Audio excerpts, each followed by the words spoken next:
Hey guys, it's Kirsten. So I wanted to talk to you a little bit about my new business adventure, I'll call it, the Off Camera Flashback. So this is a picture of it on my AD200 Pro with my little 20-inch softbox here that I got from flashgear.net, which is where you can buy the little bumper here in case it falls over and smashes, like it did for me October 2019, which inspired me to run home and design and produce this. So you can see it here. I did our dance school canceled photos. Let's see, in 2019. Or 2020 for COVID, canceled it. So I decided to go out on my own here. And so you can see it here on my flash. So the dancer's mom was standing right off to the side here. So if it had fallen over, she probably would have run and caught it. However, having a bumper is just a second layer of insurance that if it does fall over, it will give your flash a fighting chance. And actually, while I'm here, I did my very first TikTok. I was very excited. Check this out.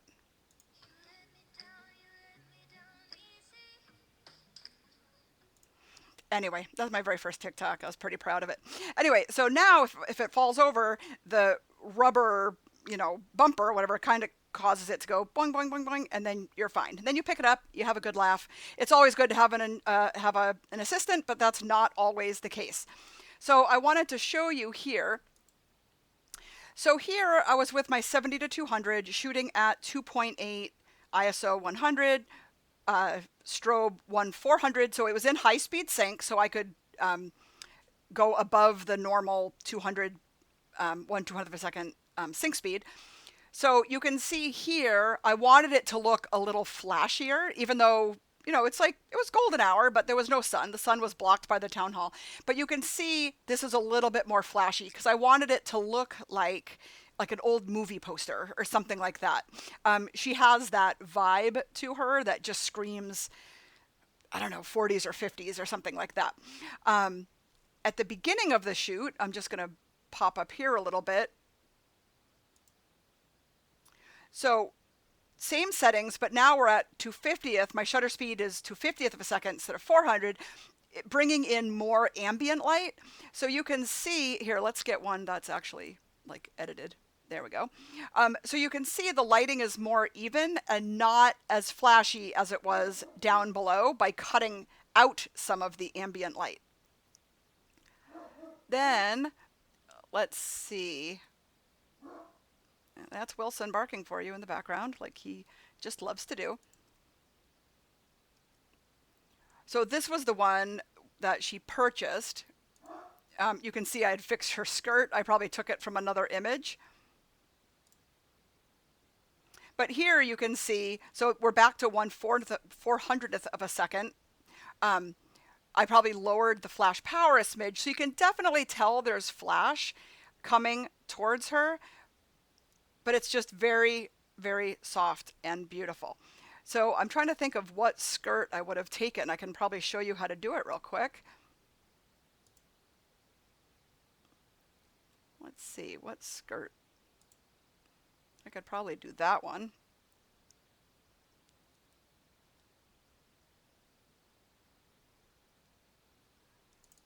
Or what I could do is I can show you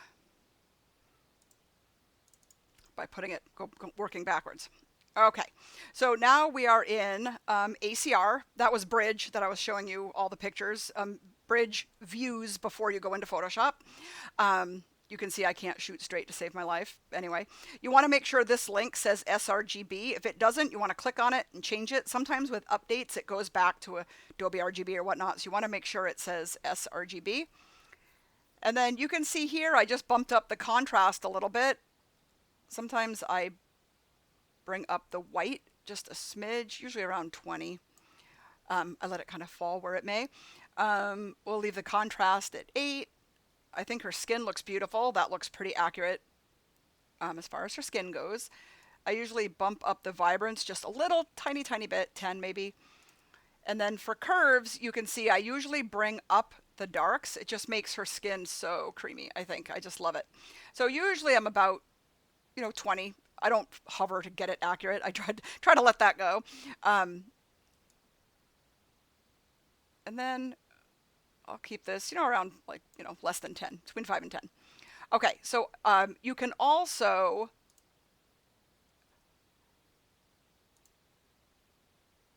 click under geometry, I guess it's called now. If you want the staircase, which in this case is the staircase, to line up vertically, you can just click on this right here and it'll adjust since I'm a ding dong. Okay, so let's just go ahead and open. Okay, so what I did was, and I'm just going to use this because I don't want to like look for an hour at which picture I initially used. So we're going to do the quick selection tool. And we are just going to select, well, apparently we're going to select the whole staircase because I don't want to go back and forth. And then you can click the my Alt key. Oh, now it doesn't. Sometimes it sticks. But if you hold down the Alt key, it turns it into a minus sign, and then you can kind of get rid of what you need to get rid of. But I want that little tiny piece. There we go. And then inside, we're just going to bring the whole staircase with us. So inside the marching ants, you want to right click and hit layer via copy. And then you're going to click on the move tool and you're going to move the whole shebang. Where is she? Over here? Yeah.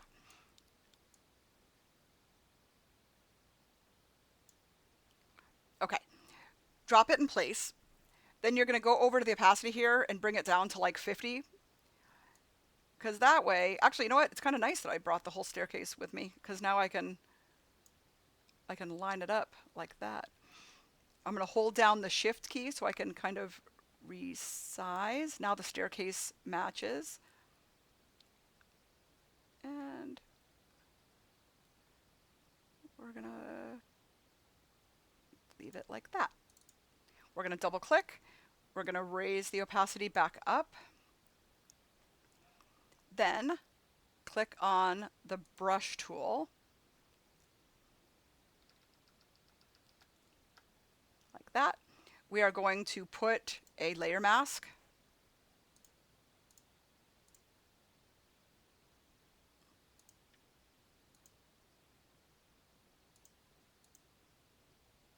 Okay, we're going to put a layer mask, which is white, so we're going to get a black brush. So hit X, or if they're all wonky colors, hit D, which makes default, and then X toggles between black and white. So we want black. Now the first thing I'm gonna do is I'm gonna obviously, whoops, get it off her skin. I want the brush all the way 0 hard. Okay. Now we're not gonna get that hard edge. Okay.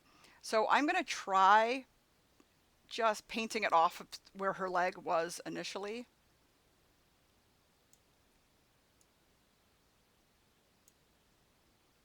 Okay, that looks really good.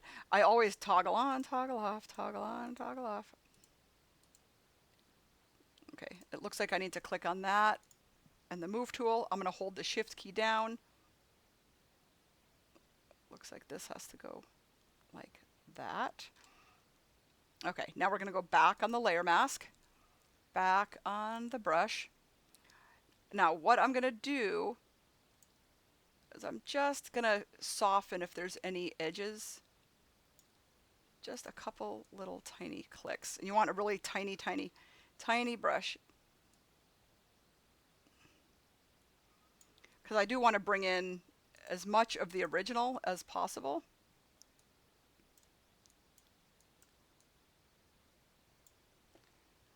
You can double click on the hand here, so it'll shortcut to make it big.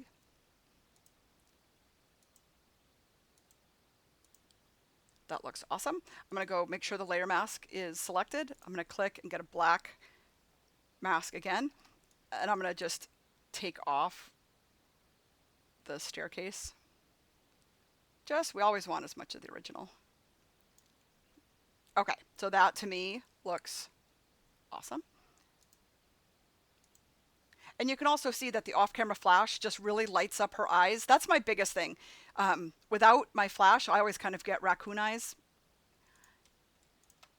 Okay, so I kind of like that you can see it's the staircase over here. I was thinking about just cloning the stairs straight, but I don't think I'll do that. I will, however, I always crop to a 15 by 11 ratio. And I'm just going to see, it looks like I need to just straighten it out a smidgy. I think I'm going to go like that. Make sure content aware is checked and see if it does a halfway decent job up here. And click OK.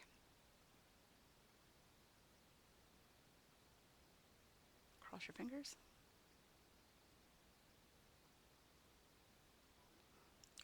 It didn't do terrible, but I'm going to go ahead and get the clone stamp here. I'm going to do Control J just to make a duplicate layer.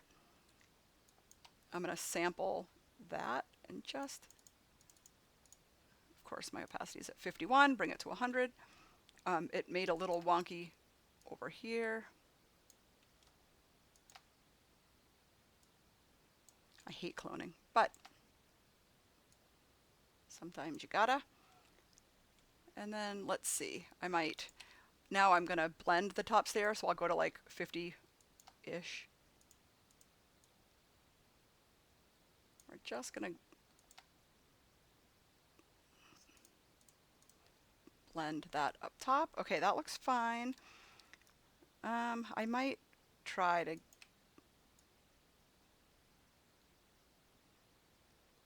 clone that grass out. I'm just sampling that front stair. I can probably, actually I might sample from a little bit of a blurry gray, since this is foreground.